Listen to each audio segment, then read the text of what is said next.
یا لیتنا كنا معك شاه سلام عليك یا لیتنا كنا معك شاه سلام عليك شاه سلام صلی الله علی الباکین علی الحسین اشکام مثل بارون صلی الله علی المظلوم کربلا از داغ شدم دلخون اللهم كن لوليك الحجة بن الحسن صلواتك عليه وعلى آبائه في هذه الساعة وفي كل ساعة وليا وحافظا وقائدا وناصرا ودليلا وعينا حتى تسكنه أرضك طوعا وتمتعه فيها طويلا برحمتك يا أرحم الراحمين. صلوات.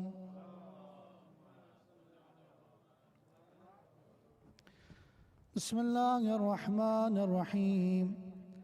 السلام عليك يا أبا عبد الله، السلام عليك يا ابن رسول الله، السلام عليك يا خيرة الله وابن خيرته، السلام عليك يا ابن أمير المؤمنين وابن سيد الوصيين، السلام عليك يا ابن فاطمة سيدة نساء العالمين، السلام عليك يا ثار الله وابن ثاره والوتر الموتور، السلام عليك وعلى الأرواح التي حلت بفنائك، عليكم مني جميعا سلام الله أبدا ما بقيت وبقي الليل والنهار. يا أبا عبد الله، يا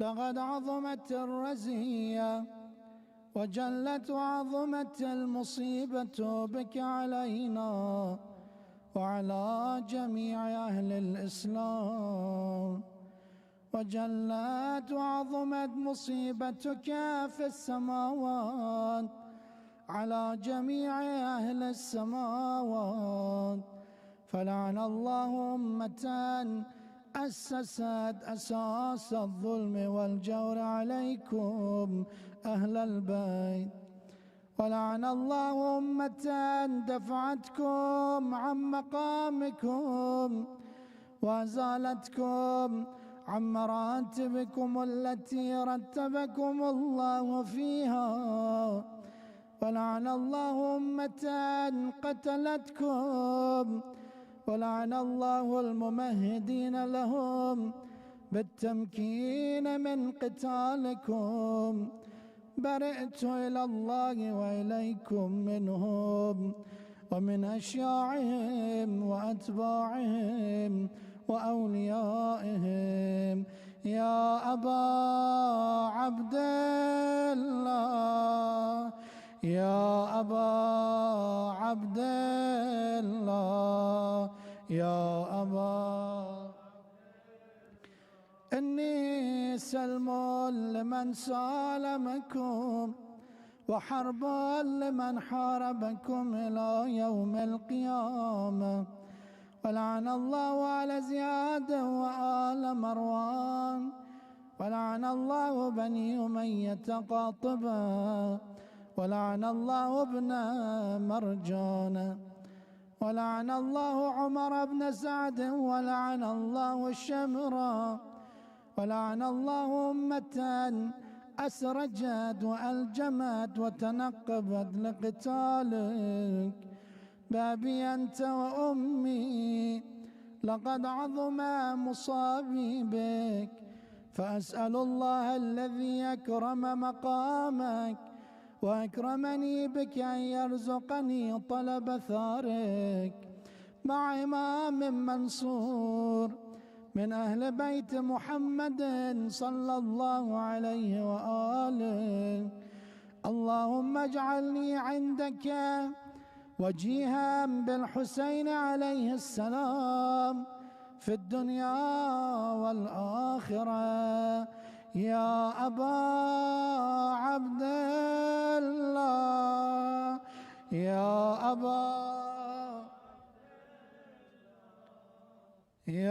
أبا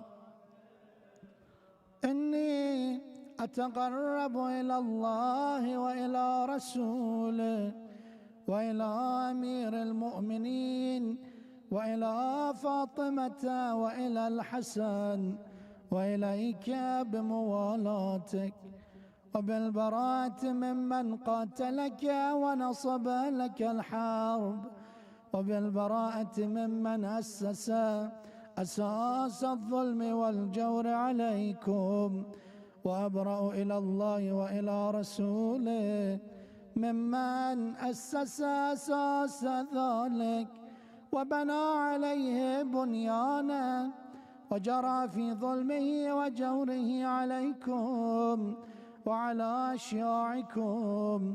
برئت إلى الله وإليكم منهم، وأتقرب إلى الله ثم إليكم بموالاتكم وموالاة وليكم وبالبراءة من أعدائكم والناصبين لكم الحرب وبالبراءة من أشياعهم وأتباعهم. إني سلم لمن سالمكم وحرب لمن حاربكم وولي لمن والاكم وعدو لمن عاداكم.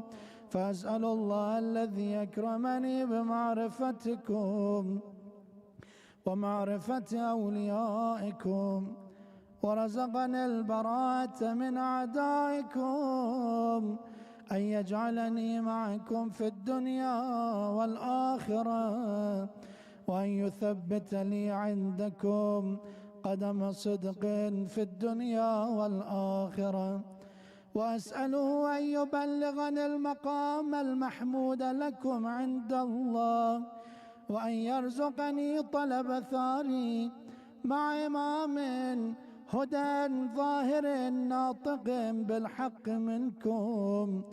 وأسأل الله بحقكم وبالشأن الذي لكم عنده أن يعطيني بمصابي بكم أفضل ما يعطي مصابا بمصيبته، مصيبة ما أعظمها وأعظم رزيتها في الإسلام وفي جميع السماوات والأرض. اللهم اجعلني في مقامي هذا ممن تناله منك صلوات ورحمة ومغفرة. اللهم اجعل محياي محيا محمد وآل محمد ومماتي ممات محمد وآل محمد. اللهم إن هذا يوم تبركت به بنو أمية وابن أكلة الأكباد اللعين ابن اللعين على لسانك ولسان نبيك صلى الله عليه وآله في كل موطن وموقف وقف فيه نبيك صلى الله عليه وآله. اللهم لعن أبا سفيان ومعاوية ويزيد بن معاوية عليهم منك اللعنة أبد الآبدين. وهذا يوم فرحت به آل زياد وآل مروان بقتلهم الحسين صلوات الله عليه. اللهم فضاعف عليهم اللعن منك والعذاب الأليم.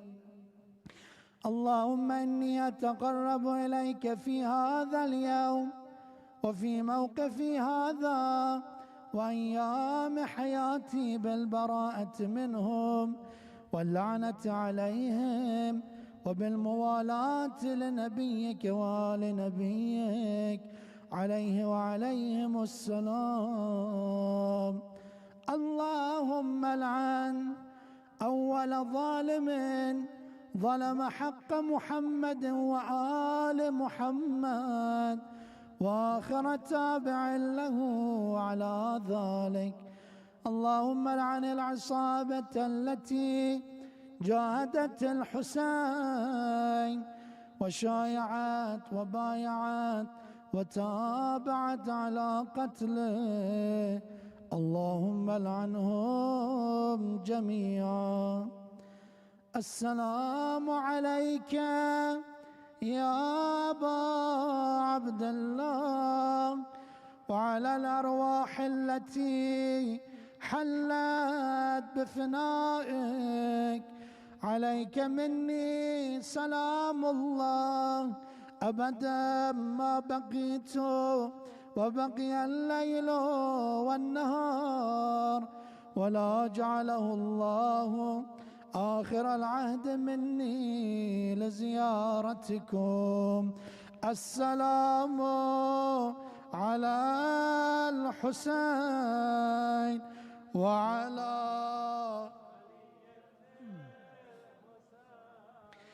وعلى أولاد الحسين وعلى أصحاب اللهم خص أنت أول ظالم باللعن مني، وابدأ به أولا ثم العن الثاني والثالث والرابع. اللهم لعن يزيد خامسا، ولعن عبيد الله بن زياد وابن مرجان وعمر بن سعد وشمرا وآل أبي سفيان وآل زياد وآل مروان إلى يوم القيامة. سجدة.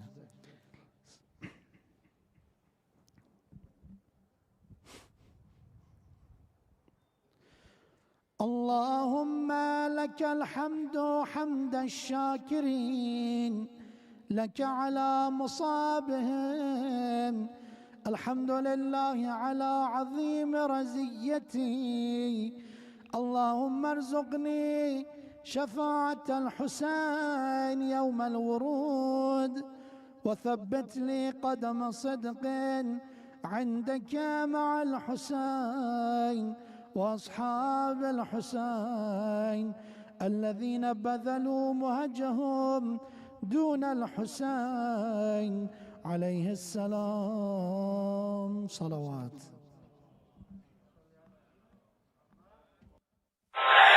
يا ليتنا كنا معك شاه سلام عليك. يا ليتنا كنا معك شاه سلام عليك. شاه سلام عليك. صلى الله على الباكين على الحسين اشکام مثل بارون. صلى الله على المظلوم کربلا از داغ شدم دلخون. عشق بی تکراری ای غم بی پایان، از قدیمم با تو یا قدیم الاحسان. عشق بی تکراری ای غم بی پایان، از قدیمم با تو یا قدیم الاحسان. للأزل حبيتك يا السكن في الوجدان، قدمت لك روحي يا قديم الإحسان. نیستم هر نفس با تو، هیچکی الا تو دلم نیست. نیستم آدم سابق، خونه عاشق جز حرم نیست. حبك مذهبي وديني، مالك سنيني انت والله. دربك سيد الموتي، يرتفع صوتي وحسينا. هیه علل بکا همه جا گریه میکنم، با نام سید و شهدا گریه میکنم. خیلی گذشته از سفر آخرم حسین، با خاطرات کرب و بلا گریه میکنم، گریه میکنم. حسین مولانا، حسین مولانا، حسین مولانا، حسین مولانا. من غلام قمرم، غیر قمر هیچ مگو. من غلام قمرم، غیر قمر هیچ مگو. جز ابوالفضل علمدار دگر هیچ مگو. حسین مولانا، حسین مولانا، حسین مولانا، حسین مولانا. صلی الله علی الباکین علی الحسین، اشکام مثل بارون. صلی الله علی المظلوم بکربلا، از داغ شدم دلخون. ایها الغریب، ایها الغریب، السلام علیک یا شیب الخزیب. ایها الغریب، ایها الغریب، السلام علیک یا خط الطریب. ایها الغریب، ایها الغریب، ای برادر زینب موندی بی پناه. ایها الغریب، ایها الغریب، یاد مادرم افتادم تو قتلگاه. ذبحوا بذبحك القرآن، فوق رمض كربلاء عريانا. سمع الكون نداء الزهراء، ذبحوك ولدي عطشانا. آسمون روی سرم آوار شد، دوباره فاطمیه تکرار شد. خواهر تو قتلگاه میخونه، هرچه شد بین در و دیوار شد. هرچه شد، هرچه شد، هرچه شد بین در و دیوار شد. صلی الله علی الباکین علی الحسین، اشکام مثل بارون. صلی الله علی المظلوم بکربلا، از داغ شدم دلخون. حسین مولانا، حسین مولانا، حسین مولانا، حسین مولانا، حسین مولانا، حسین مولانا، حسین مولانا، حسین مولانا.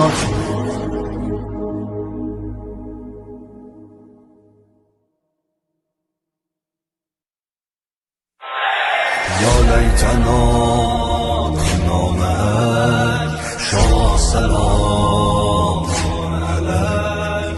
یا لیتنا کنا معک، شاه سلام علیک، شاه سلام علیک. صلی الله علی الباکین علی الحسین، اشکام مثل بارون.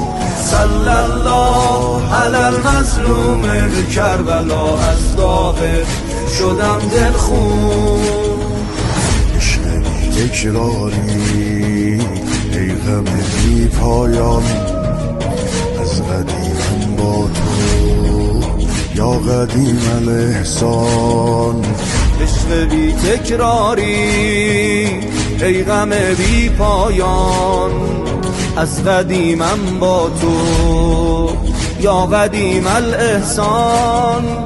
للأزل حبيتك يا لسكنت الوجدان، قدمت لك روحي يا قديم الإحسان. و عرض تسلیت به مناسبت شهادت سالار شهیدان ابا عبدالله الحسین و یاران با وفایش برنامه را آغاز می کنیم. انشاءالله با آیات از کلام الله مجید و ترجمه فارسی و ترنسلیت انگلیسی انشاءالله. تا که از کف پسر تازه جوان داد حسین، عالمی را ز غم خویش تکان داد حسین. تا که گلبوس از لبهای پسر چید لبش، قدرت عاطفه خویش نشان داد حسین. تا که خاموش شد از زمزمه یا ولدی، عشق فریاد برآورد که جان داد حسین. جذبه عشق بنازم که پس از داغ جوان، حکمت صبر نشان بر همگان داد حسین. گفت بر هاشمیون نعش علی را ببرند، که از غم داغ پسر تاب و توان داد حسین. نقد جان داد و به حق جان جهان را بخرید، در کف خلق جهان خط امان داد حسین. صلوات محمدی. اللهم صل علی محمد و آل محمد. آل از سید رسول آقا خواهش میکنیم که تشریف بیارن و آیات از کلام الله مجید را به سمع شما عزیزان برسانند.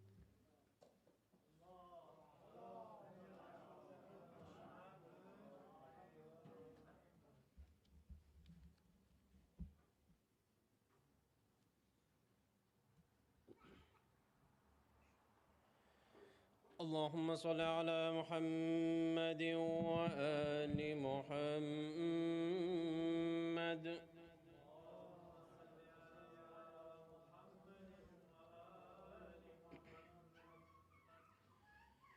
أعوذ بالله من الشيطان الرجيم.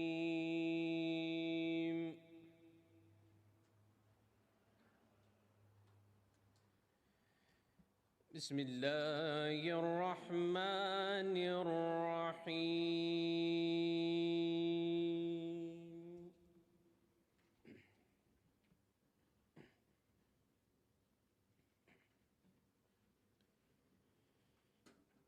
وبشر الذين آمنوا وعملوا الصالحات أن لهم جنات تجري من تحتها الأنهار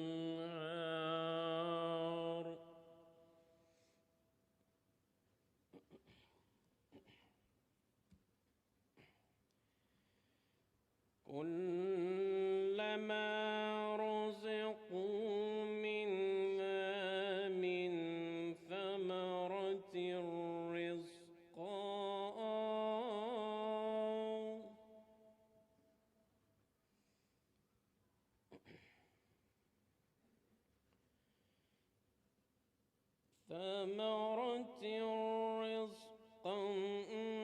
قالوا هذا الذي رزقنا من قبل وأتوا به متشابها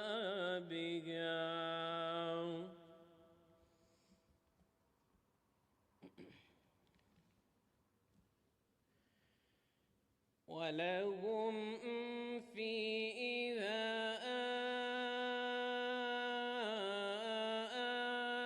أزواج مطهرة وهم فيها خالدون.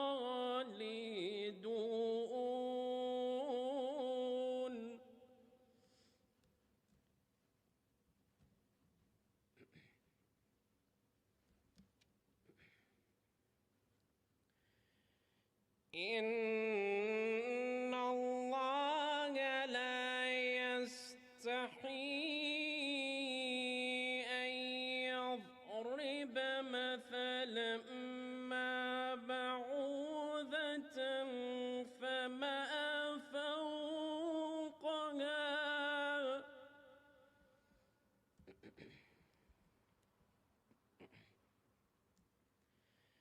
فأما الذين آمنوا فيعلمون أنه الحق من ربهم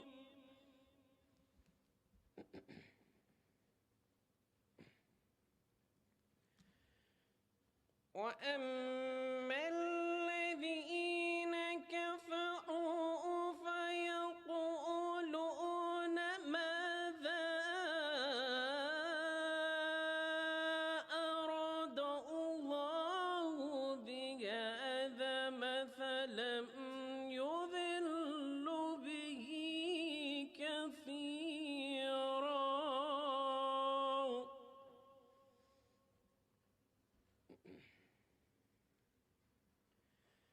يذل به كثيرا ويهدي به كثيرا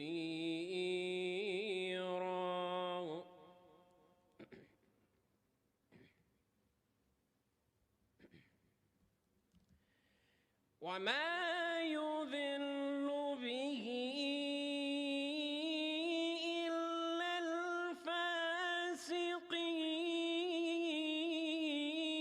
الفاسقين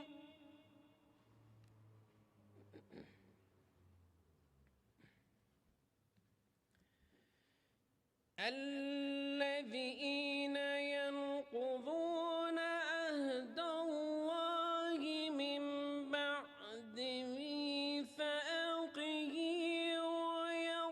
ويقطعون ما أمر الله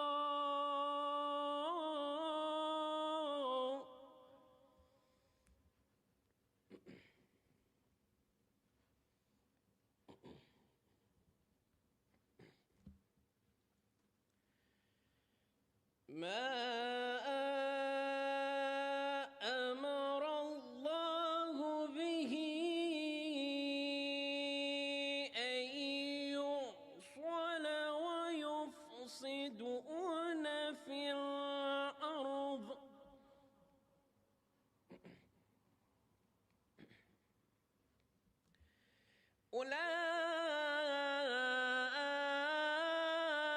أولئك هم الخاسرون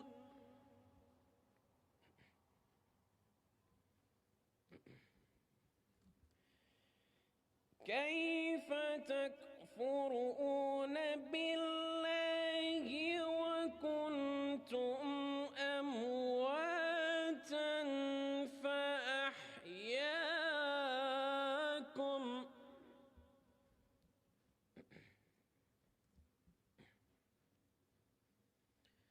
ثم يميتكم ثم يحييكم ثم إليه ترجعون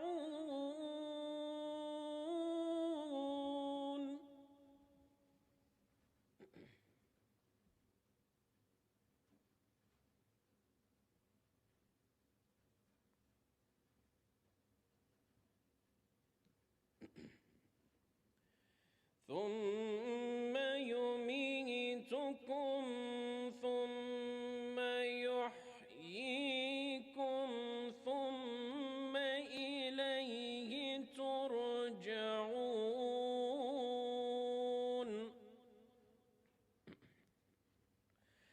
هو الذي خلق لكم ما في الأرض جميعا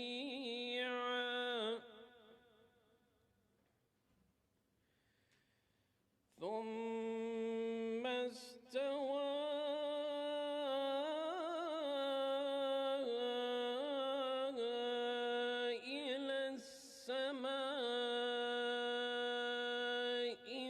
فسواهن سبع سماوات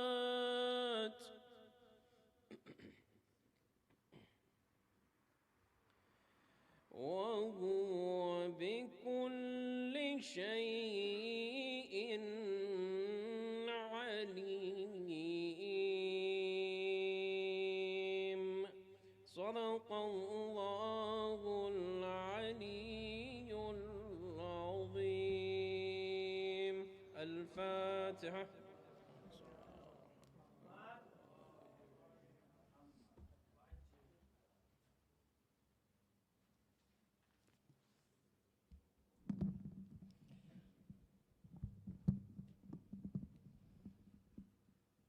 اعوذ بالله من الشیطان اللعین الرجیم.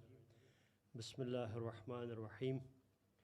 و با آنان که ایمان دارند و کارهای شایسته می کنند بشارت ده که برایشان بهشت هایی است که از زیرشان نهرها روان است و هر بار که از میوه های آن بهره مند می شوند می گویند این همان است که پیش از این هم روزی ما شده بود، زیرا که با آنها چیزهای هم مانند داده شده است و در آنجا همسران پاکیزه دارند و جاودانه در آنجا می مانند.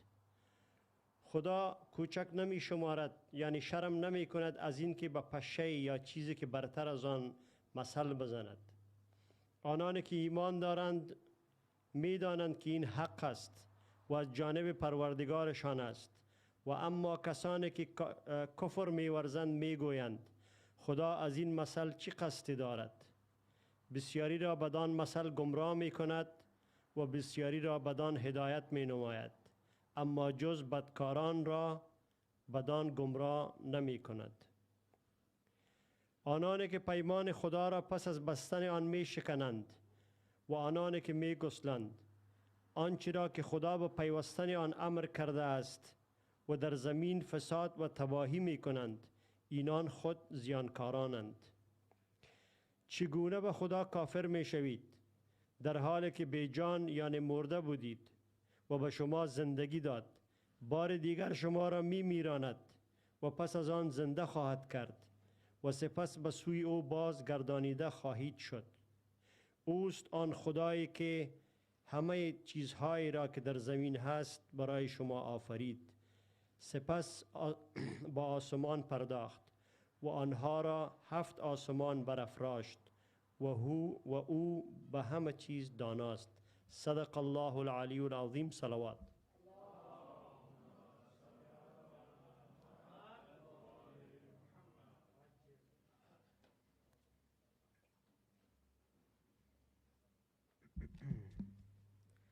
In the name of Allah, the most beneficent, the merciful. And give good news to those who have faith and do righteous deeds. That for them shall be gardens with streams running in them. Whenever they are provided with their fruit for nourishment, they will say, "This is what we were provided before." And they were given something resembling it. There will be chaste mates for them, and they will remain therein. Indeed, Allah is not ashamed to draw a parable, whether it is that of a gnat or something above it. As those who have faith, they know it is the truth from their Lord. And as for the faithless, they say, "What did Allah mean by this parable?" Thereby He leads many astray, and guides many thereby, and leads no one astray thereby except the transgressors. Those who break the covenant made with Allah have, after having pledged it solemnly, and sever what Allah has commanded to be joined, and cause corruption on the earth. It is they who are the losers. How can you be unfaithful to Allah? You were lifeless and He gave you life, then He will make you die, and then bring you to life, and then you will be brought back to Him. It is He who created for you all of that is in the earth. Then He turned to the heaven and fashioned it into 7 heavens, and He has knowledge of all things. Sadaqallahu al-Ali al-Azim.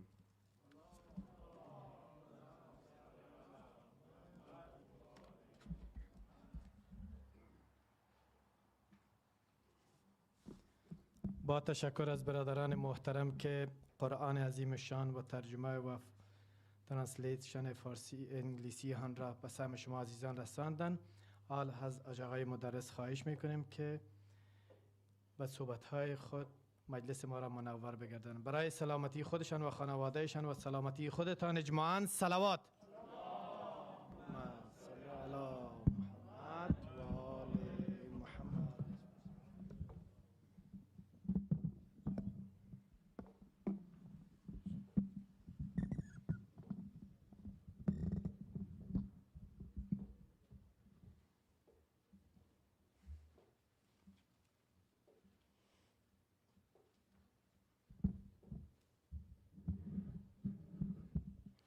السلام عليكم ورحمة الله وبركاته.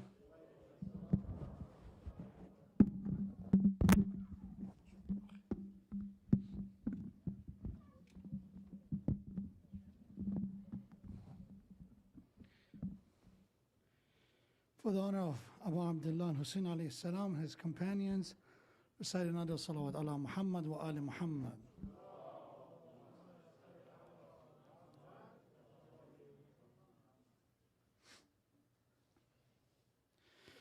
أعوذ بالله من الشيطان الرجيم بسم الله الرحمن الرحيم لا حول ولا قوة إلا بالله العلي العظيم الحمد لله الذي جعل الحمد مفتاحا لذكره وسببا للمزيد من فضله ودليلا على آلائه وعظمته ثم الصلاة والسلام على خير خلقه وحبيبه حافظ سره ومبلغ رسالاته أبي القاسم المصطفى محمد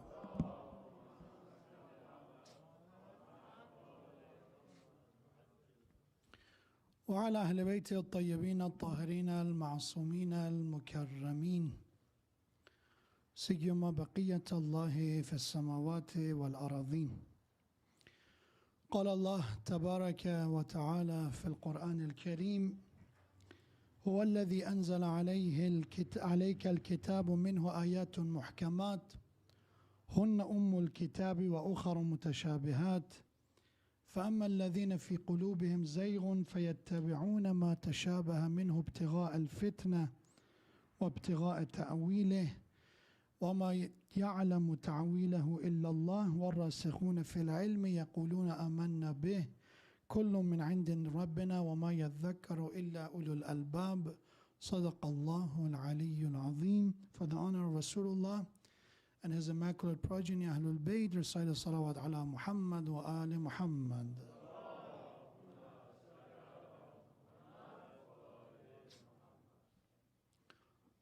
In the last two nights, this is our third night of Majlis and Majalis and also third night of month of Muharram. The topic we started was how to live like Imam al-Hussein alayhi salam. And the significance of that is when we are admiring someone, when we love someone, and of course, when we call ourselves follower, Shia of someone, it means that we want to live as close as we can to their lifestyle. Otherwise, there is no point of admiration or no point of calling ourselves a follower if there is no following. It is ironic to call ourselves Shia, follower, without following. As we have in a tradition of Imam Rida alayhi salam, Imam Rida says, there's some people that they are making fun of themselves. They're joking. And then Imam lists them. That one of them are the ones that who wants to get closer to God, but without action, without good deeds. Imam says such person, they're mocking themselves. So, how to live like Imam Hussein alayhi salam? For the last two nights, if I want to give you a topic, because it is important at the end of these majalis that we get something, we gain something. It's a knowledge, inshallah, that will transform into action and practice. But I believe, like every other thing, our mind is limited in retention and remembering things. So I would like to give you a key word to remember. Yes, the topic is a bit vague and broad. So how to live like Imam Hussein, it's very vague. It seems like a slogan. But to be more specific, the first night we talked about, in order to live like Imam Hussein alayhi salam, we need to connect Quran and the Sunnah of the Prophet. We need to learn Quran and Hadith together. So if I'm someone who always say, it is halal or haram, or should I do this or not, and when an answer is provided for me from a mujtahid, from a scholar that is reliable, then I say, okay, tell me where in Quran it is that I should not eat crab. Where in Quran God said that I should not, for example, there are some modern phenomena that say, where in Quran Allah said that I cannot do this. If I ask that, it means that I'm not familiar with the teaching and the lifestyle of Imam Hussein alayhi salam, because what we examined in the first night was, in order to live like Imam Hussein alayhi salam, we have to be a follower of the tradition of Prophet, Sunnah of the Prophet. And that's why in many cases, in many occasions, Imam Hussein alayhi salam mentioned traditions from Prophet.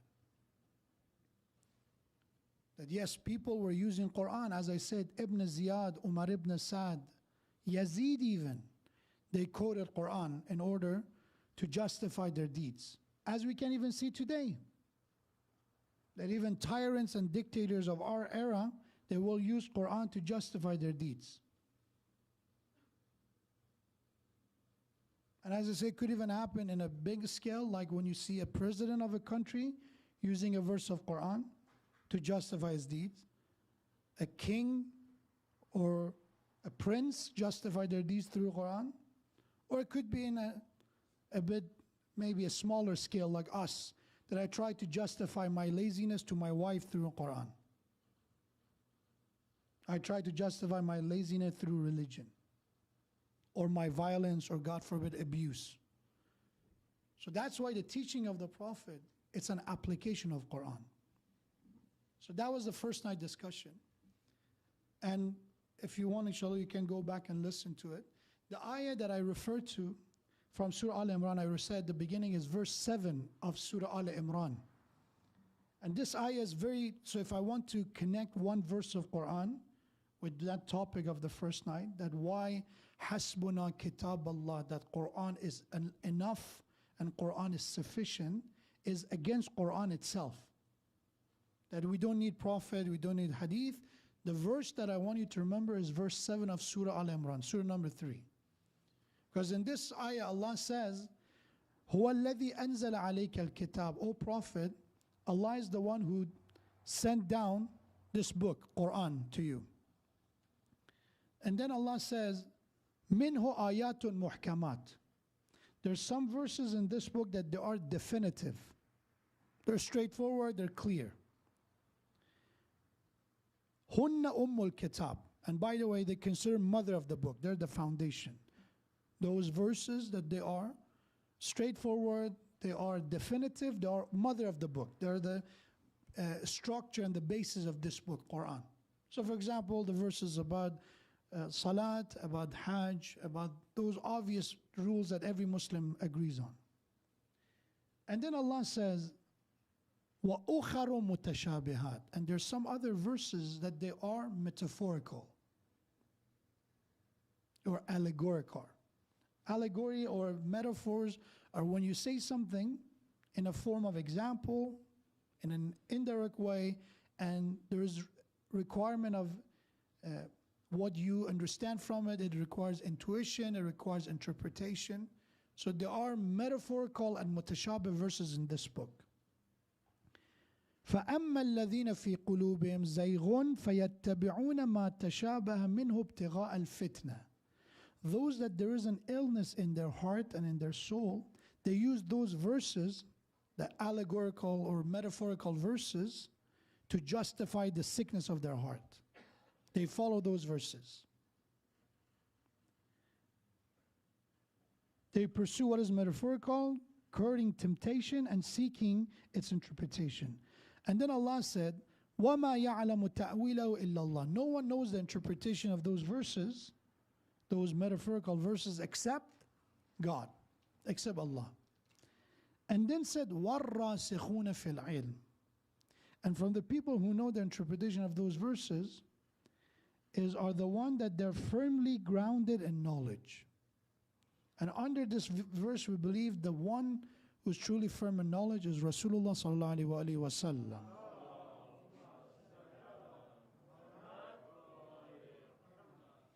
And they're the one that they say, يَقُولُونَ آمَنَّا بِهِ كُلٌّ مِّنْ عِنْدَ رَبِّنَا. These people that they're firmly grounded in knowledge, that they know the ta'wil, the esoterical interpretation or the interpretation of these verses, they say that we believe in the entirety of Quran. We believe in all that Allah sent down to us. All is from our Lord. وَمَا يَذَّكَّرُ إِلَّا أُولُو الْأَلْبَابِ. And none takes admonition except those who possess intellect. So if you're jahil, according to Quran, you will not be able to take the reminder from these verses, from the Quran as entirety. So that's how our topic was connected to the second night. The second night of how to live like Imam Hussain alayhi salam was on the topic of jahl, sacred ignorance. Last night we talked about that. And remember that Allah clearly in this ayah said, وَمَا يَذَّكَّرُ إِلَّا أُولُو الْأَلْبَابِ. Unless you're an intellectual, unless you use your reason, your aql, you will not be able to benefit from Quran. You will fail. If you're jahil, if you're ignorant, and the worst kind of ignorance is the holy ignorant or sacred ignorance. When I label my ignorance as religious, and last night I talked about that, that in order to live like Imam Hussain alayhi salam, we have to fight all form of ignorance, specifically sacred ignorance. Because Imam Sadiq alayhi salam said that Imam Hussein was killed with the intention of getting closer to God. He was killed in the hand of people who wanted to worship God by killing him. That's sacred ignorance. To kill the grandson of Prophet to get closer to the same God that this is the grandson of his messenger, and has been called the master of the youth of paradise by the same messenger. That's the sacred ignorance. And we talk about an example of it in our time last night is the corona situation and how our understanding of dua and supplication is wrong. Many people's understanding of dua and prayer is wrong. And we examined that last night, that we should not expect our du'as to be answered in the exact way that we wanted them to be. Because if we look at Quran, Allah gave us the example. I talk about Yusuf and Yaqub, how they were not reunited right away. They were not. There are other du'as by the messengers of God that they were not granted. When Bani Israel prayed for his people, like, the dua that we all know, Rabbi shrah li sadri wa yassir li amri wahlul 'uqdatan min lisani yafqahu qawli. That, Ya Allah, expand my heart, increase my forbearance, tolerance, patience, and make this task of me going to Pharaoh easy for me, and make him understand what I'm going to say. But did Pharaoh listen to him ultimately? He did the dua that, Ya Allah, make him understand what I'm saying. Aside from if he get it or not, he did not believe. Pharaoh did not believe. Musa alayhi salam prayed for his people, but if you look at an example of Quran, in many cases, still they followed their own ignorance and they forgot all the teaching of Musa alayhi salam. So we do dua and pray, but we should understand that dua, it doesn't mean giving an order list to God. It means to call God. And I talk about, so you may ask, well, so what's the point of dua? If Allah does what He does best, He's the wise, He's the all-wise, and He gives and answers the way He find it the right way. So what's the point of dua? We talked about that. That when we call Allah subhanahu wa ta'ala, it's our admission to our insignificance before God. Second, we are confessing to our need to Allah subhanahu wa ta'ala. And if you want to add one more thing to the list that we did not cover last night, the point of dua is also, it's just, imagine when you go to a therapist, you talk to the therapist about your issues. Just speaking your issues, right? Without him providing a solution, that itself is a part of the healing process. that you're able to somehow transform and convert your thoughts into words. So in du'as and supplication, the minimum benefit from all the other great benefits is that when we're connecting with Allah in that dua and supplication, we find calm and we find that healing process. So that was the holy ignorance that we covered last night. Specifically, as I mentioned, we have to re-examine some of our understanding of religion in order to avoid falling into trap of sacred ignorance. One of those common one that is relevant to our time in this pandemic is our understanding of tawakkul, to trust God, to rely on God, and how to balance that with precautions. With wearing a mask, with getting a vaccine, with not doing risky things, how to balance these two together. Because my understanding of tawakkul and trust in God is to be reckless, I did not understood tawakkul properly. I did not. And I said, look, go to the source. We have to go to the source. Religion, Quran is one source, Prophet and his family is another source. Kitab Allah wa itrati ahl bayti. So when you go, and I mentioned this before, those who try to say, we go to Imam Hussein Majlis and we're reckless. We don't care. Allah will protect us. These sacred gatherings will protect us. The issue with the understanding of tawakkul is, look at Prophet as an example. Who has a stronger bond and connection with God than Prophet of God, than Rasulullah? Do you know anyone stronger than Prophet? We do not. He is the best of creation. And even when it comes to him, did he get sick during his lifetime? Did he get ill? Did he get ill or no? Yes, he did. Did he expel doctors and tabibs from his city? Did he? Did he listen to the advice of the doctor? Did he wear armor in the battle to protect himself? So that's about the Prophet. Come to the Imams of Ahlul Bayt. Imam Ali alayhi salam saw a man sitting under an unstable wall. A ruins, a broken wall. And Imam said, don't sit there. It may fall on you. It may fall. And he said, Ya Ali, Allah is the one, my life is in His hand. And Imam alayhi salam said, yes, your life is in His hand, but Allah also give you eyes, so take a look at it. Why He has to do something that you can do for you when He already gave you the means to protect yourself? When an arrow is coming toward you, if you can dodge it, you dodge it. No, I'm going to let it come and then somehow miraculously I'll be saved.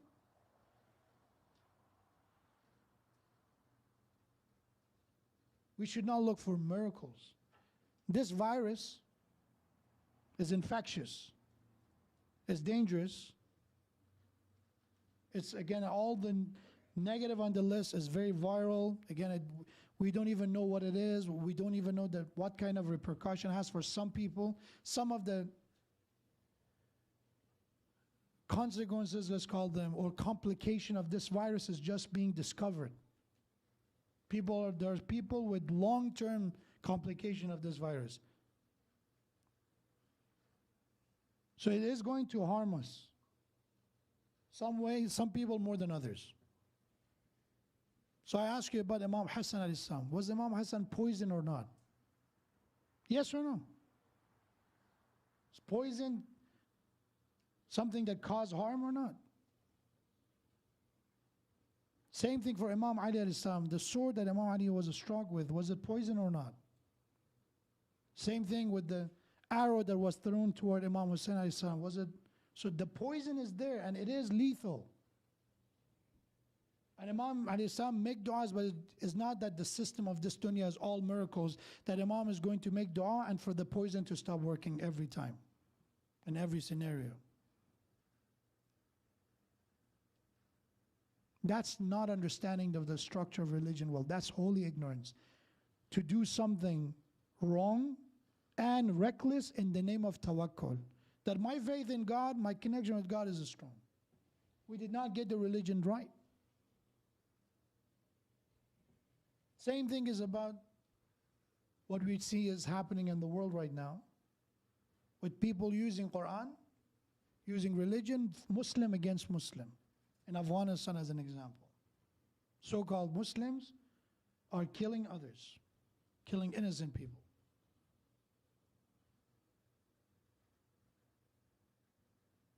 So the topic I want to talk about for a few minutes tonight, which is again continuation of this holy ignorance or sacred ignorance, how to stay away from it, is to know that sometimes this occurs when you look at the life of Imam Hussein as an example, that the reason Imam Hussein was found guilty according to the jurists of the time, there was a verdict. The verdict was Imam Hussein is guilty. He's a Khariji. He left the religion of Islam. He's not going to be treated like a Muslim anymore. What was his, according to the verdict, what was his crime? What was his sin? The labels are all religious labels, by the way. None of them are secular labels. The first label they accused him of was baghi, committing injustice, harm. That's one. That how he did injustice with going against the leader of the time, which was Yazid. And if you maybe listen to someone said the same thing happened in the time of Imam Ali alayhi salam. Imam Ali was the Khalifa, and then in the battle of Jamal, the camel, people stood against him. So they did baghi. They did injustice against the leader. So the label is religious. Second, that Imam alayhi salam was found guilty was that he's causing division among the ummah. He's creating that disunity. Everything was going well until you come and you start destroying it. So these are all religious words. And then on their list also is Imam as-salam is accused of shaqqa asa, which is similar to disunity, is that this ummah has a lot of enemies, and what you do is going to increase the chance of enemy winning over us. So these are the verdict of Imam Hussein alayhi salam. What's the word of Imam Hussein himself is that I did not leave my city, I did not rise to cause corruption, to cause division, to cause disunity. The reason I rise, لِطَلَبِ الْإِصْلَاحِ فِي أُمَّةِ الْجَدِّ. I did it to reform. My intention was to reform. The holy ignorance say, even today you will see the word reform, going back to the sacred ignorance, people again going against religion in the name of reform. We're reforming it. One of them is the new prince of Saudi Arabia. He's doing the father of the new reformation. So they do reform. The label is the same label, but application is not the same application. That's the whole point. Allah said to be just. Justice is very important in our religion. But how people apply justice is different. Somebody comes and said, I'm older, the justice is for me to say everything and everybody respect me. That's justice. That's the definition of justice for them. Somebody else come, a younger person, said, justice is to give the platform to the youth, to the younger. They know, they have the energy, let them run everything. That's justice.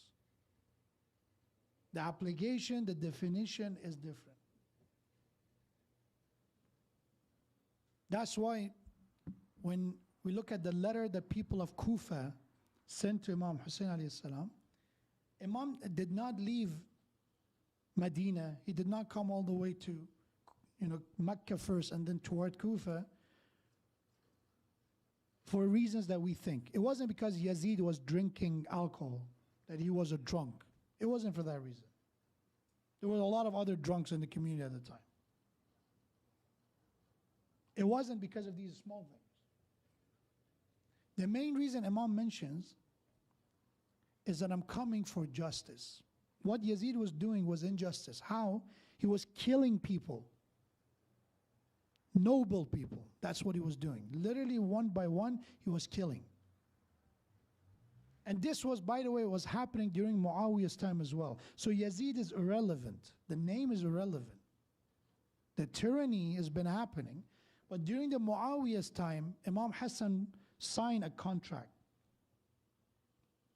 And by the way, on the verdict, one of the other crimes of Imam Hussein was that he broke the contract that they signed, the agreement. That the agreement between Imam Hassan and Muawiyah was that they're not going to, come after Muawiyah and on his leadership. They kind of extended that contract in their own words, that Yazid is also part of that. When in that contract, in that agreement, one of the parts of that agreement was that Muawiyah cannot appoint someone after himself. Especially, he cannot make it something to be inherited to his family. So if he is in power and we cannot, for the sake of ummah, for the sake of unity, at least after himself, he should let the ummah be, let the community be. So they were the one who broke that contract, but they're one ending up going after Imam Hussein, because now he's saying, okay, Yazid was literally part of the contract that he shouldn't be the next leader or the next one in charge in Sham.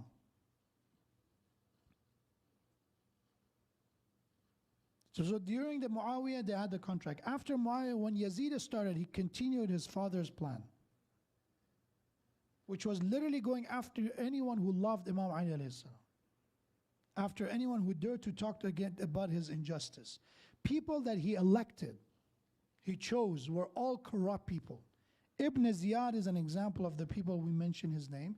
You see in the Ziyarah, these names are mentioned because this system was corrupt. The entirety of it. It wasn't just Yazid. It's Ala Marwan, Ala Ziyad. But the entirety of them, they chose people that were corrupt, put them in charge. Any good and noble person, imprisoned or executed. So it's not about being drunk anymore. The tragedy is much greater. So when we look at a society, there are priorities. The sacred ignorance this is the part that we should be aware of. Ignorant person is so, okay, there are multiple sin at the same time, right? Let's say somebody is drunk, somebody is not maintaining modesty, hijab, somebody is receiving bribery as corrupt, somebody is killing, imprisoning people. These are all wrong, all sin. But which one has the priority to pay attention to first? I cannot do all of them at the same time. Which one has the priority? The sacred ignorance tell me, go after the, these are small things, the personal things. I'm not going to talk about imprisonment or injustice or tyranny or killing of innocent. I'm going to talk about, Sheikh, why you're not talking about hijab? Why you're talking about social justice? Yes, we should talk about hijab, without a doubt.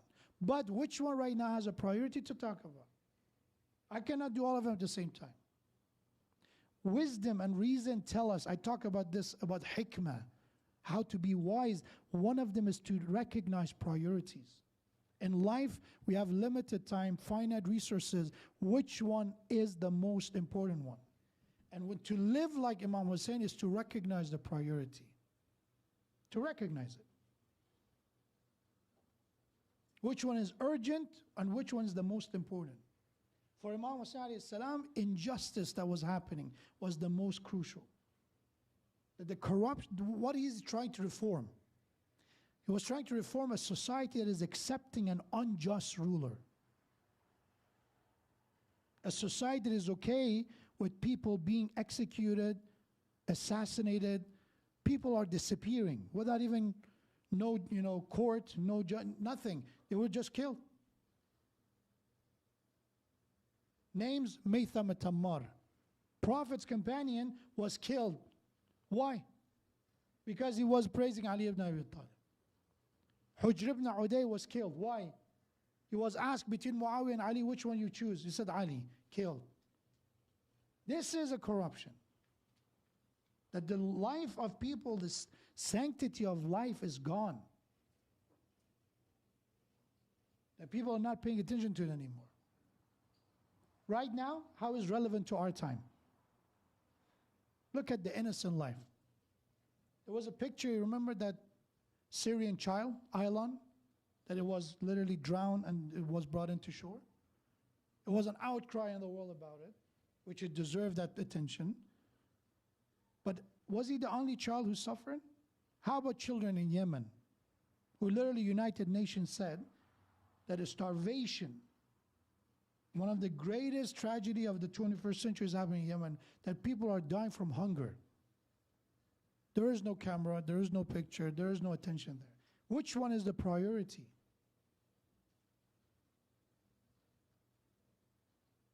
That is what requires that wisdom.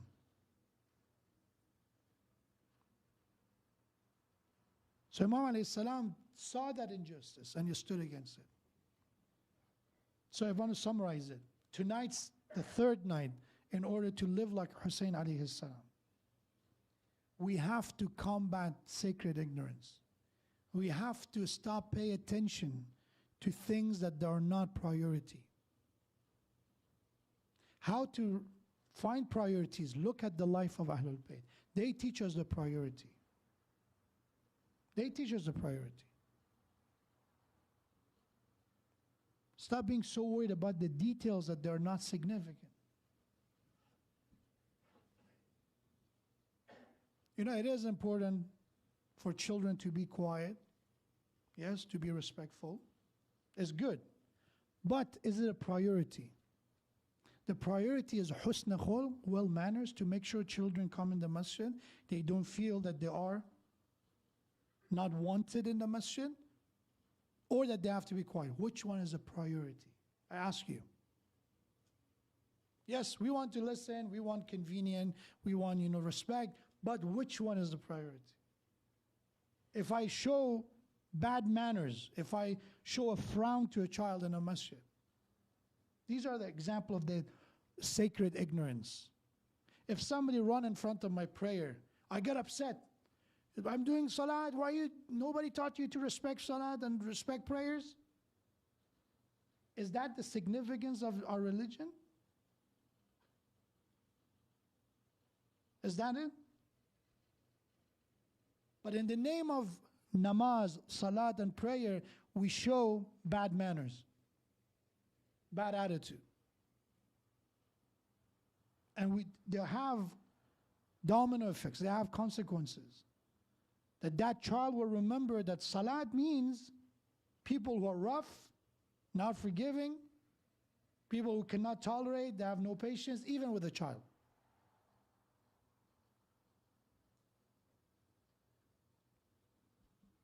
So how recognize ignorance? This is a tradition of the Prophet. I'll wrap up with that. So tonight's lecture, how to combat ignorance and sacred ignorance. Rasulullah said that for ignorant there are signs. It's actually a tradition. Somebody asked Prophet, how I can recognize wisdom, aql, a wise person, and how can I recognize foolishness and ignorance in myself? And then Prophet ﷺ gave him a description. Said, this is alamatul jahil. These are what could we call them the symptom of ignorance in somebody's character. The first one, recite salawat ala Muhammad wa ala Muhammad.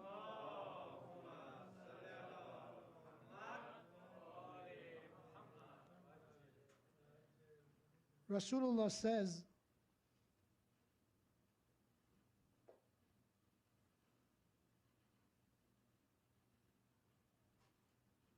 in صحبته عنك وإن اعتزلته شتمك.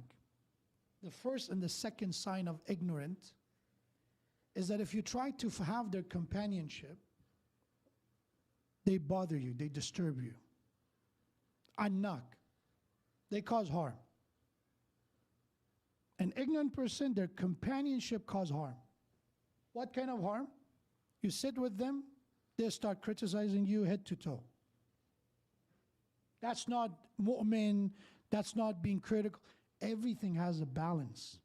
When you are criticizing someone, when you're doing even amr ma'ruf nahy anil munkar, in a right way, to the majority will not seem disruptive.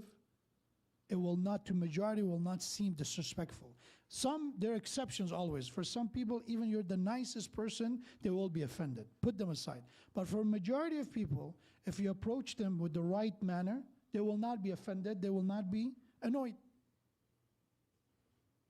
But ignorant in someone that if you are their companion, you sit with them, you could be in an airplane with them, you could be in a masjid with them, you could be in a wedding with them, doesn't matter. Anak, they cause that discomfort and disrespect. وَإِنِ اعْتَزَلْتَهُ شَتَمَكَ. And if you try to keep yourself away from them, if you try to distance yourself, they start blaming you. In other words, ignorance is always about complaining. Complain, complain, complain.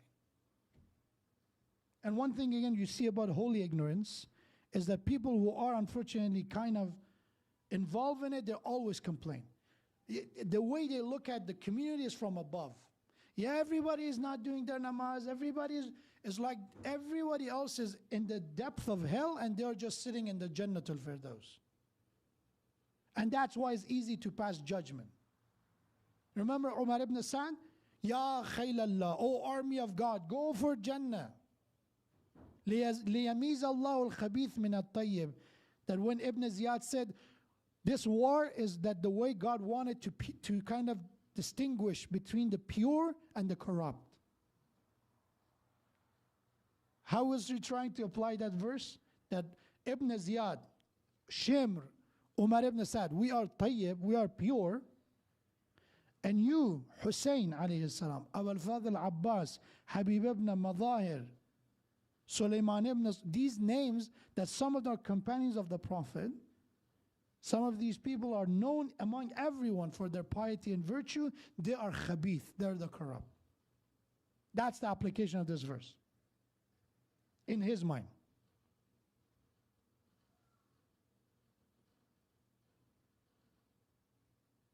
The audacity of someone to claim that and to say it with a straight face, it shows the compound ignorance. Jahla murakkab. What is a compound ignorance? For somebody that they think they know. They think I know everything, but in reality they know nothing. That's compound ignorance. Because there's a simple, straightforward ignorance. I know I do not know. Don't ask me. I don't have the answer. You ask me about this rule, is it halal, is it haram, how to do this part of the namaz? I do not know. I say I do not know. The compound one is I give you a version that I'm the first mujtahid in the history that teach you that version. And I think I do the right way, when in reality I know nothing.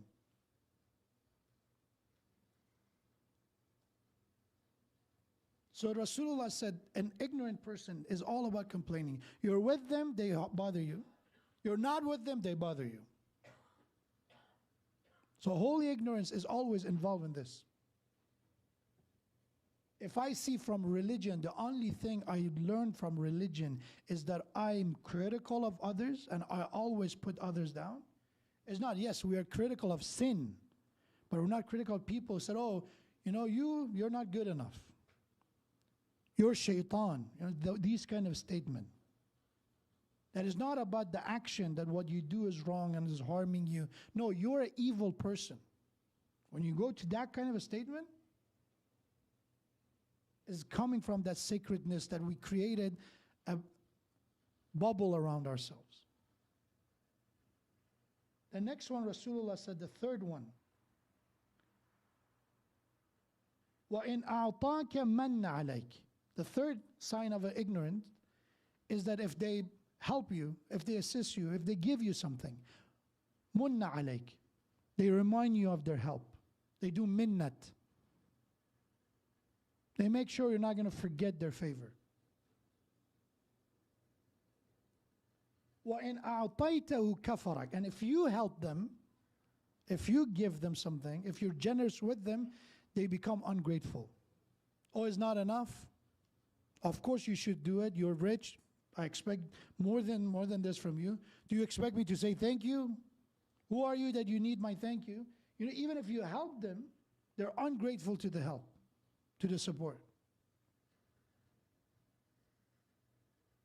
وَإِنْ أَسْرَرْتَ إِلَيْهِ خَانَكَ. If you tell him something to keep it as a secret, if you trust them with something, they will betray you. وَإِنْ أَسْرَ إِلَيْكَ اتَّهَمَكَ. And if they tell you something as a secret, they accuse you. That's why with an ignorant, it's kind of a, lost situation. You help them or receive help from them, talk to them and stay away from them, right? You're generous with them or get help from them. Either way, you get something in return, which is harm. That if they trust you with a secret, then they will accuse you. وَإِنِ اسْتَغْنَى بَطَرَ. If they become resourceful, wealthy, they start to become drunk. And then batara is referred to somebody who's drunk, means they become unstable, they lose control. They're drunk of power, drunk of money. وَكَانَ فَضًّا غَلِيظًا. Going back to my beginning statement about the holy, and sacred ignorance. When you look at them, from their face you can see anger. They look upset. They're not kind people, in other words. They're rough. They're violent. How many symptoms of Taliban comes to mind? I leave it to you.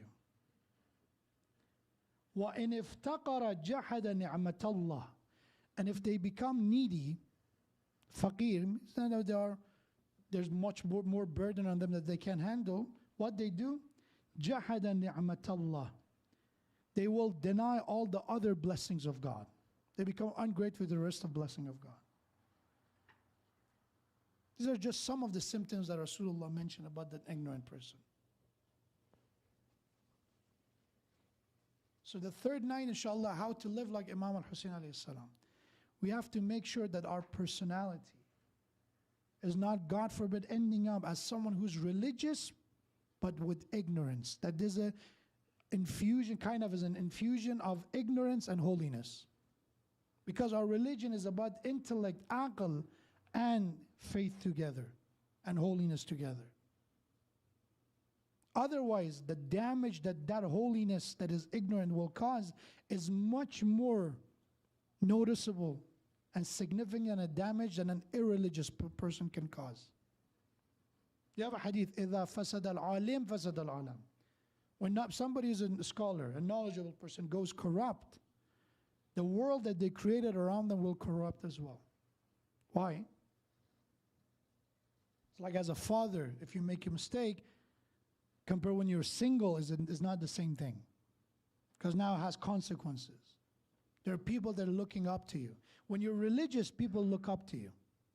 Especially in society when being religious is not as prevalent and common as we want it to be, right? There's much less. From the thousands of people who identify as Muslim or as a Shia, how many people go to the majalis and they consider themselves at least practicing? There's much less in a ratio of the general population. So I finish with this. How I know my religiousness is based on ignorance, is on sacred ignorance. If my religion made me a person that is, God forbid, less forgiving, that is not a right religion I got, because religion must make me a more forgiving person. If my religion makes me less generous, more stingy, I did not got the religion well. If my religiosity made me a more violent person, I did not get it right. I didn't. Because the proper understanding of faith opens the doors of intellect and reason. And with that comes recognition of priorities, recognition of foolishness, and dealing and fighting with foolishness. Tonight is the third night. Usually, as I said, every night they dedicate to one shaheed. And the third night, again, is not a hadith or narration, it's just more of a personal opinion. People did it this way. On the third night, they remember the musibah, the tragedy of the daughter of Imam Hussein, which she was martyred after Karbala, after captivity. She actually died in the city of Sham, almost a month later, after Karbala, after Ashura. But in the third night, they remember her because she was 3 years old in some narration. Again, it's kind of, as I said, it doesn't have a religious base, but is more of people's kind of selection and opinion about it. To compare the ignorance of somebody who called themselves Muslim and the wisdom of somebody who was a Muslim, compare Imam Ali alayhi salam, the way he dealt with people of Jamal and the way Ibn Ziyad and Yazid and Bani Umayyad, they dealt with Imam Hussein and his companions.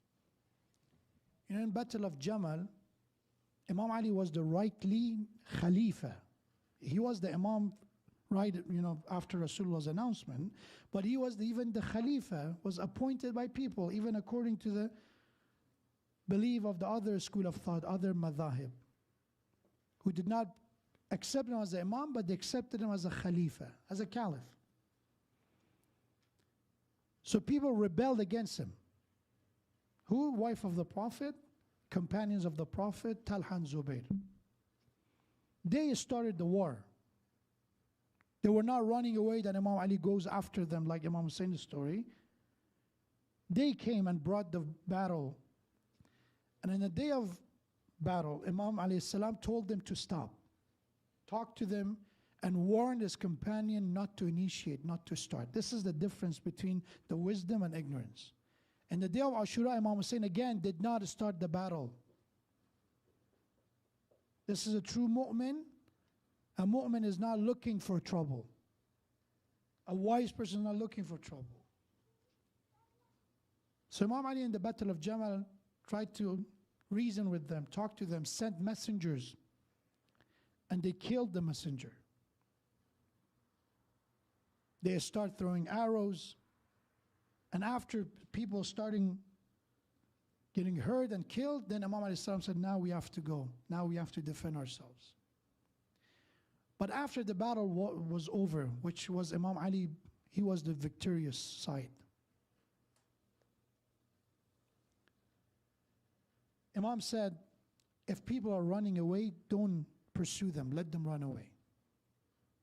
A lot of these people are here, they don't even know why they're here. They were tricked. They're confused. Let them run away. Second, is that there were people who were, of course, they were arrested after the battle was over. There are people who are captives now, prisoners of the war, right?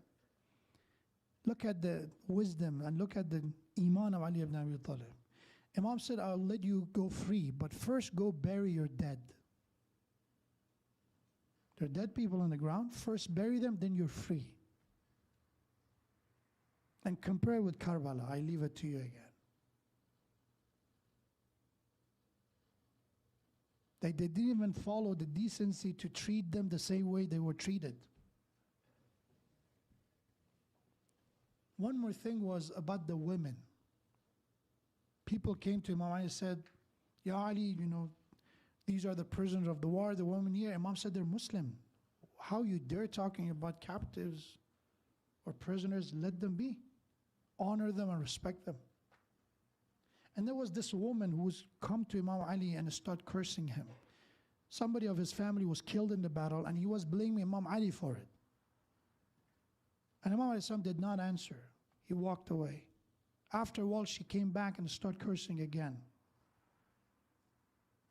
And Imam Ali looked at her and said, Ya Amatallah, O servant of God, I did not have started this. I did not ask for this.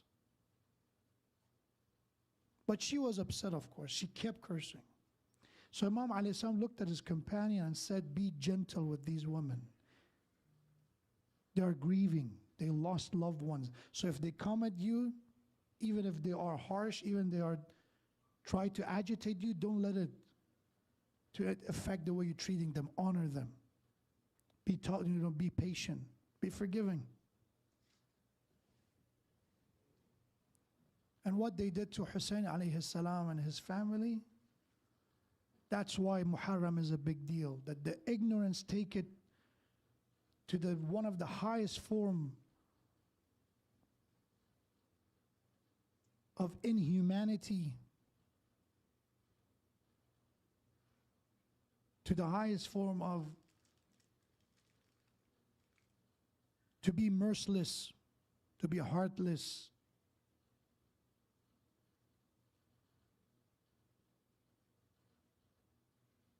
Let's say as-salam to Imam al-Hussein alayhi salam. وبقي الليل والنهار ولا جعله الله آخر العهد مني لزيارتكم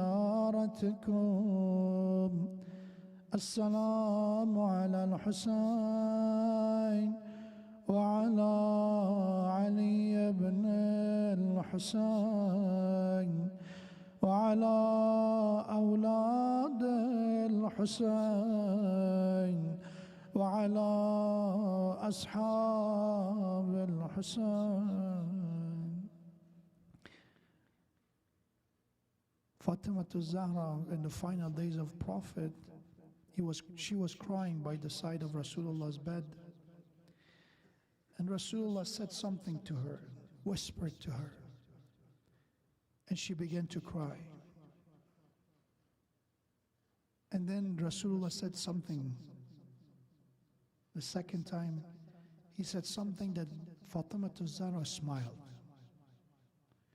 So people asked her, what Rasulullah said to you, that you cried and then you smiled. So later on, Fatima Zahra said, my dad told me that my daughter Fatima, soon I will be leaving you. That what made me cry, the loss of my father, that he told me about his death and his departure. But what he told me that kind of relieved me was what he told me, he said, Ya Fatima, from my family you will be the first, that you will be reunited, that you will join me. That made me happy that I will not see the loss of my other loved ones. And somehow Ruqayya, this daughter, this beloved of Hussein, was the first who was reunited with Hussein alayhi salam. A month later, after Ashura, when they arrived in the city of Sham, they took them to the courtyard of Yazid. And imagine, all the family of Yazid, they are protected, they're soldiers, they're feeling the safety. And now the children and the women of the family of Abu Abdullah, they're being showcased in front of the eyes of the strangers. And that was very difficult for Zainab salamullah alayha. And we have, when they returned from the courtyard of Yazid, they made them settle in ruins, in Kharaba. And in the ruins of Sham, this girl, you can imagine you went through that traumatic experience in the day of Ashura, and now after that, instead of letting you grieve, imagine when somebody who has young children, when they love their parents, you don't even take them to Fatiha, right? You take them, you distract them, you let them grieve. They're too young to fathom and understand what's going on. But Ruqayya, she watched every step of the way. She watched the head of her brother Ali Akbar on the lance and the spears. She watched the head of her father, and as even if they were trying to cry, they would be punished. They were weep. There are all these different forms of punishment and tortured in order to make them quiet and not to let them, even the people, hear the cries of the women and children of Abu Abdullah. لا يومك يومك يا أبا عبد الله این آزدانه که آمد وارد خرابه شد از طول سفر از سختی راه لحظاتی سر رو گذاشت روی خاک رقیه ابا عبدالله به خواب رفت، به ناگاه دیدن بلند شد صدا زد این ابی این ابی الحسین، بابای من کجاست؟ ما رو صدا میزنن یتیم یتیم، ما پدر داریم، عمه جان بابای من کجاست؟ شنیدیم بارها آوردن سر ابا عبدالله رو داخل تشت مقابل این طفل گذاشتن، در مقاتل هست تا چشمش افتاد به زر بریده. تصور بکنید این بچه چه میفهمد؟ دیدن این طفل شروع کرد عقب عقب راه رفتن، ترسید این طفل، این سر بریده و خونین از گیز. بعد از لحظاتی صورت بابا رو که شناخت آمد کنار تشت، سر رو بلند کرد، خاکستر رو از موهای بابا کنار زد، خون رو پاک کرد، شروع کرد درد دل کردن. بابای غریبم چه کسی سر از بدن جدا کرده؟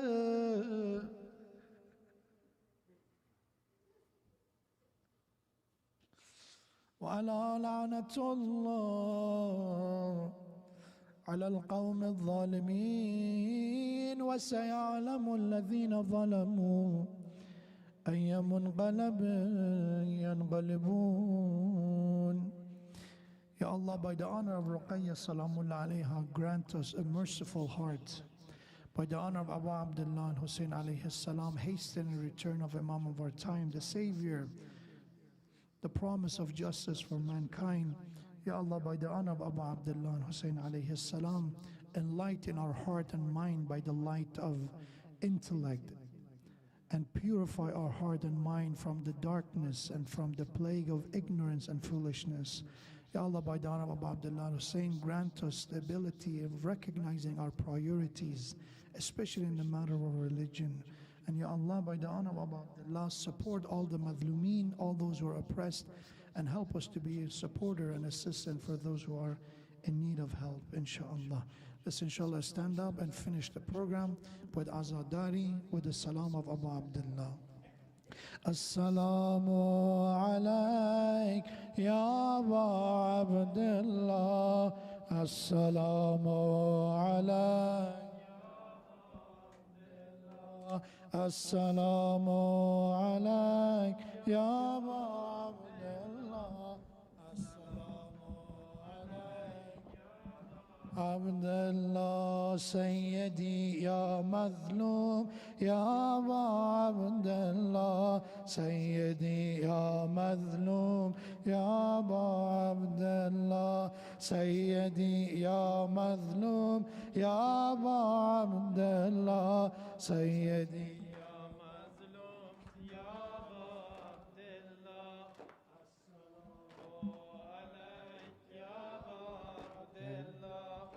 بر محمد اهل بیت محمد صلوات.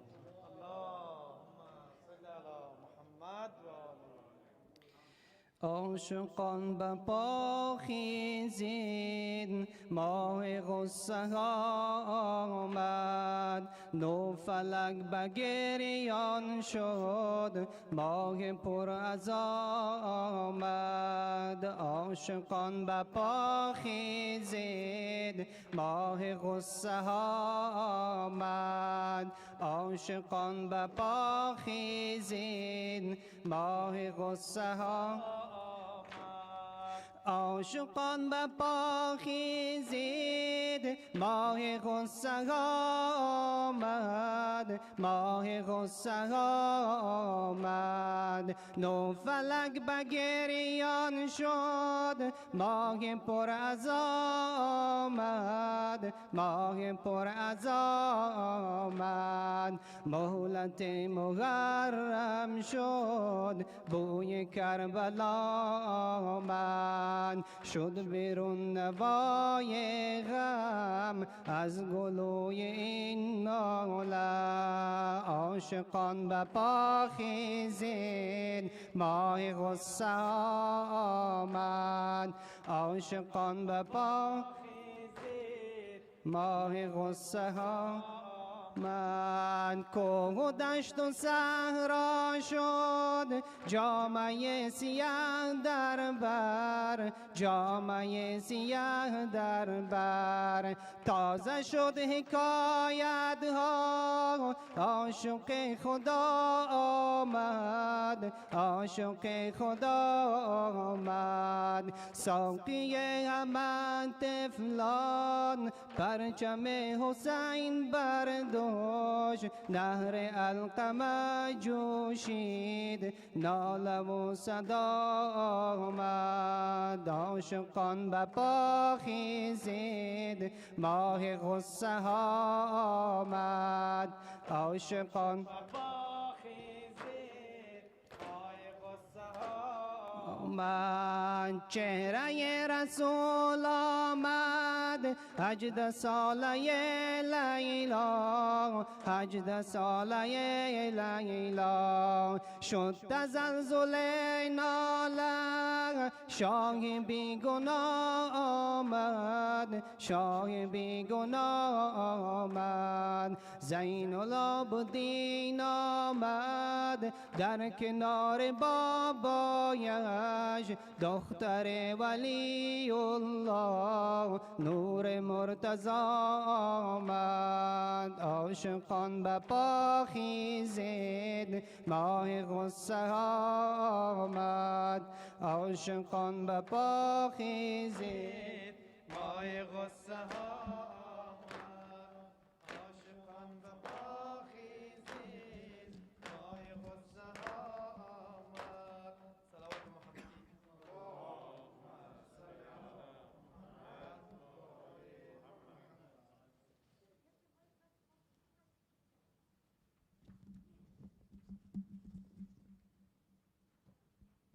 در نام رقیه فاطمه پنهان است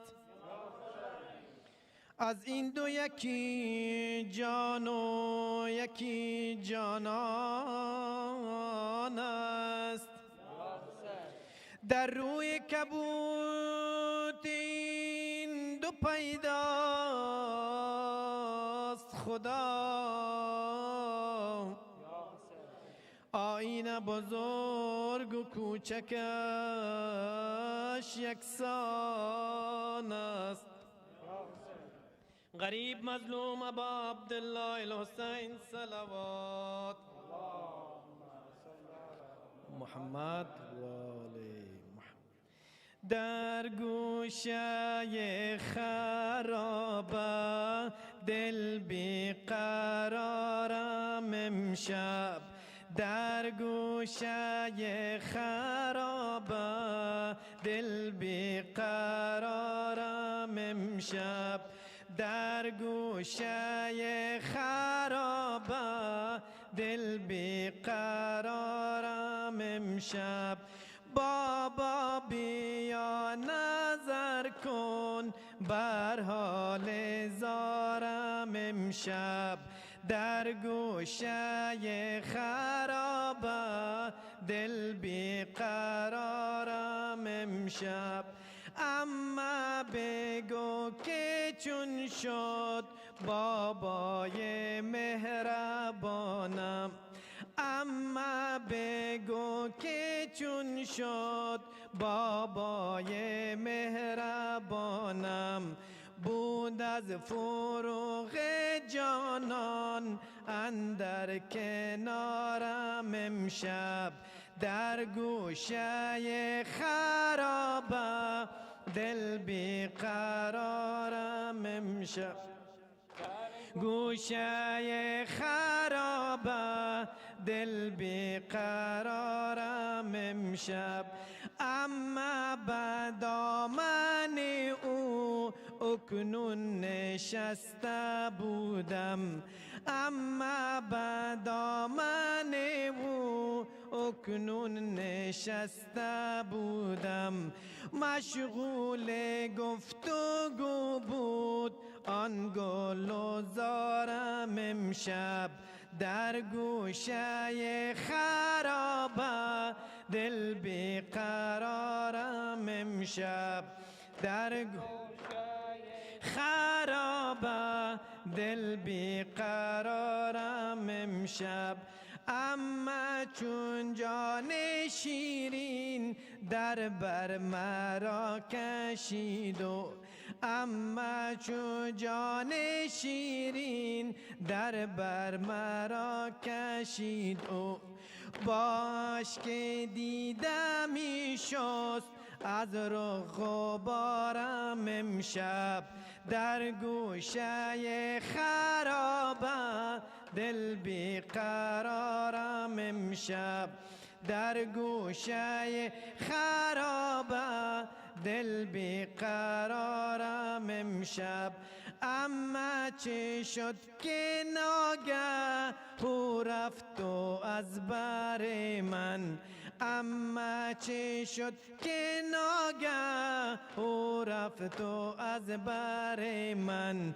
که از دوری و فراقش طاقت ندارم امشب در گوشه خرابه بیقرارم امشب در گوشه خرابه دل بیقرارم امشب اما اگر دوباره بر بینم و نیاید اما اگر دوباره بر دیدنم نیاید من در همین خرابه جان و سرم سپارم در گوشه خرابه دل بیقرارم امشب در گوشه خرابه دل بیقرارم امشب اللهم صل على محمد. السلام عليك يا رسول الله يا نبي الله يا خير خلق الله يا خاتم النبيين. السلام عليك يا أمير المؤمنين ويا إمام المتقين علي بن أبي طالب. السلام عليك يا فاطمة الزهراء سيدة نساء العالمين. السلام على حسن بن علي المجتبى. السلام على الحسين وعلى علي بن الحسين وعلى أولاد الحسين وعلى أصحاب الحسين. السلام على علي بن الحسين زين العابدين. السلام على محمد بن علي باقر علم النبيين. السلام على جعفر بن محمد الصادق. السلام على موسى بن جعفر الكاظم. السلام على علي بن موسى الرضا. السلام على محمد بن علي التقي الجواد. السلام على علي بن محمد الهادي النقي. السلام على حسن بن علي العسكري الزكي. السلام عليك يا صاحب الزمان يا خليفة الرحمن يا إمام الإنس والجان. السلام عليكم يا أهل بيت النبوة ورحمة الله وبركاته. بسم الله الرحمن الرحيم. إنا أعطيناك الكوثر فصل لربك وانحر إن شانئك هو الأبتر. صدق الله العلي العظيم. For the soul of all marhumin, especially marhumin of the sponsors and marhumin of the volunteers, recite Surah Fatiha and salawat ala Muhammad wa ali Muhammad.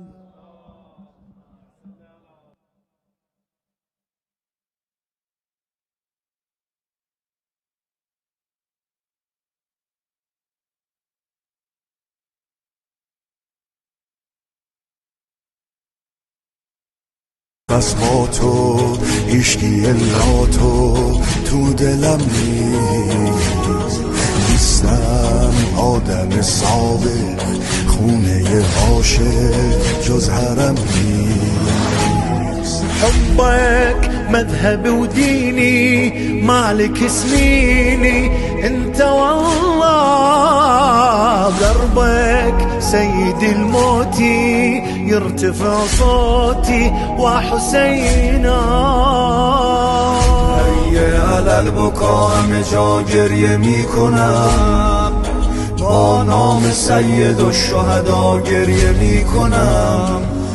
خیلی گذشته از سفر آخرم حسین با خاطرات کرب و بلا گریه می کنم گریه می کنم. سه مولانا حسین مولانا حسین مولانا حسین مولانا من غلام قمرم غیر قمر هیچ مگو من غلام قمرم غیر قمر هیچ مگو جز ابوالفضل علمدار دگر هیچ مگو حسین مولانا حسین مولانا حسین مولانا حسین مولانا صلی الله علی الباکین علی الحسین اشکام مثل بارون صلی الله علی المظلوم به کربلا از داغ